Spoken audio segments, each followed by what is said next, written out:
Sports Flash TV na may dati. Tuwa'y lagi kang panalo, bakbakan na sigurado, mga balitang ang panawagan ni Casimero at sa posibleng laban ni Astrolabio versus Nakatani. Pag-usapan natin yan mga ka-flash. Pero bago ang lahat, huwag kakalimutang i-like, mag-subscribe at hit ang notification bell para updated ka sa mga bidyong katulad nito.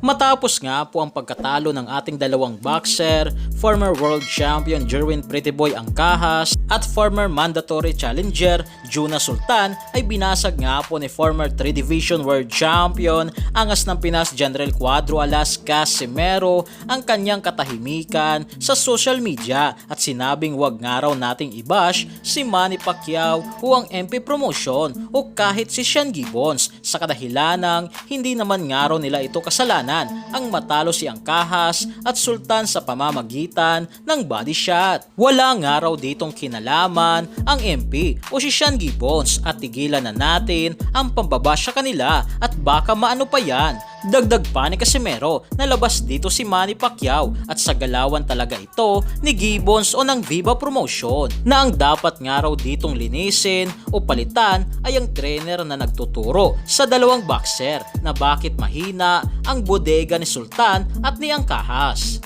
Paliwanag pa ni Casimero patungkol sa kanyang nalalapit na laban sa buwan ng Mayo taong 2024 ay nagsimula ng araw siya sa kanyang pag-iensayo at ang dahilan ni Casimero kung bakit hindi na ito nagvi-video sa kanyang ginagawang training, ito ay sa kadahilanang ayaw nitong matakot ang kanyang makakalaban. Habang sa kabilang balita naman nga po mga ka-flash, matapos manalo ni undefeated boxer Jonto Nakatani versus Alexandro Santiago via technical knockout, ay inaasahan nga po ngayon na ang susunod na makakalaban nito ay ang ating Pinoy boxer, WBC mandatory challenger sa bantamweight division na si Vincent Acero Astrolabio. Subalit ayon nga po sa mga boxing fans, matapos ipakain si Jerwin Angkahas at Juna Sultan sa mga Hapon, ay baka nga raw ganito rin ang sasapitin ni Vincent Acero Astrolabio sa kamay ni Jonto Nakatani. Sa ngayon nga po mga ka-flash ay ganap ng 3 Division World Champion si Nakatani na may kasalukuyang kartada sa ngayon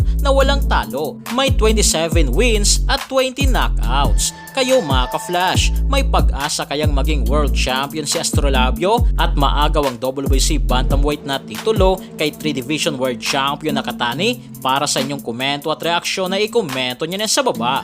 Pag may mga video na ganito, matatakot yung kalaban natin eh. Alam mo na yun, di ba? Atin, yung MP kasi hindi naman talaga yung MP yung nag-ano dyan. Walang kinalaman si Boss Manny dyan. At kay Sean. Kaya huwag nyo nang i-ano yung MP. Baka maano pa yan. Kasi labas naman yan kay Senator Manny.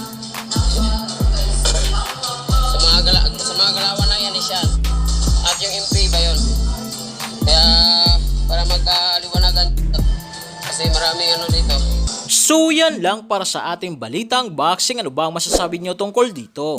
Para sa inyong komento at reaksyon ay komento nyo na sa baba. Hanggang sa muli, ito ang The Sports Flash TV. Sports Flash TV na may dati. Tuwa'y lagi kang panalo, bakbakan na sigurado, mga balitang boxing. Ito laging bago, balitang boxing, laban na kasado. Di papahuli, pagdating sa bakbakan, mga pambato na patuloy ang laban. Sasaliksikin ang bawat babalita, talagang diin, bawal ang mahina sa loob ng ring. Merong pambihira, mga kamao na nagiging bida.